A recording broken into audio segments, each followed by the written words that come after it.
of the things I suppose I'd like to talk about now, even with the guitar on my lap, but also as applied to the drum set, doing drum set pieces and things like that, is simply 3 of everything, right?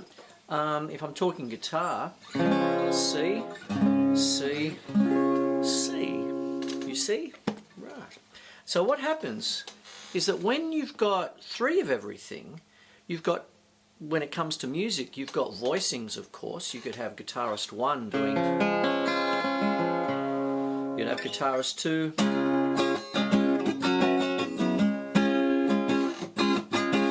that kind of thing there. I have seen bands where they're trying to do stereo, so it's the same C chord and the same G chord, and that works too, don't get me wrong, but one person could have a 12 string, the other person could have a normal 6 string, and if you're mixing it, you can hear it on each side of the headphones, you know, that kind of thing, that's fine, and all that. But you can also go vertically with voicing. One of the things that I've found quite regularly, especially in jazz for some reason, is the sense of the simple act that I've explained on previous episodes, I think about 2 episodes ago, where if you've got a sus2 chord, 1, 2, you add that. If it's a C chord, C, D, and you have a sus2 chord, you play it like that.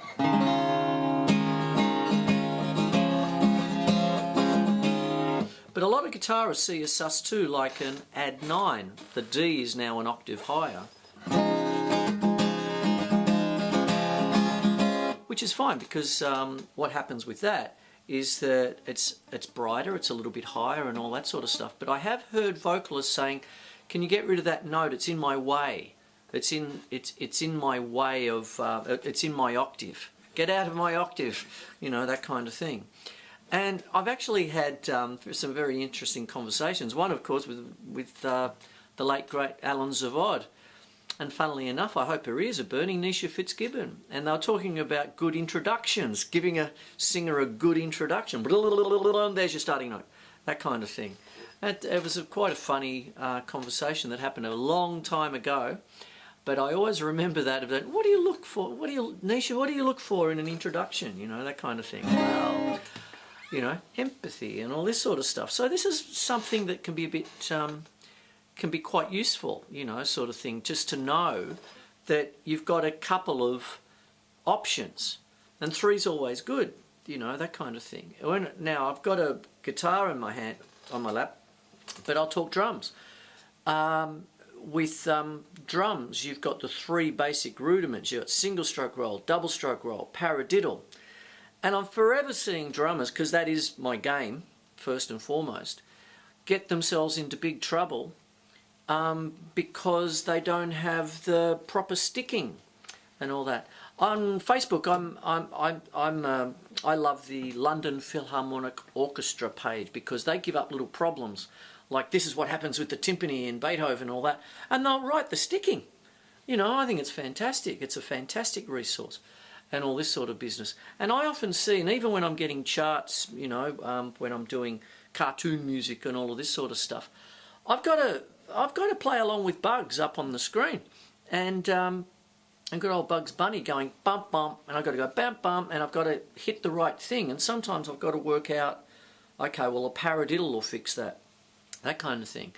And then there's 3s. This little segment's about 3 of everything. So you've got 3 paradiddles, the single, the double and the triple, you see, and all that. So it's just good having 3s, if you know what I mean. You got, like, you can have a myriad of voicings on a piano and all that sort of business, but even when you're talking about basic triads and things, there's 3.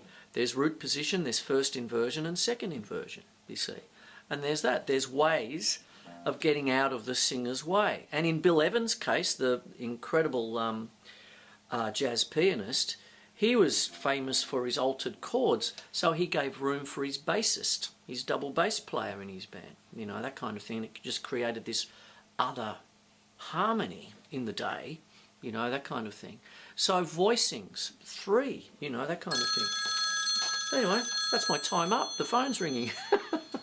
Thanks for watching. It's Chris Quinlan. It's Melbourne Musos. Hope you got something out of it. Perfect.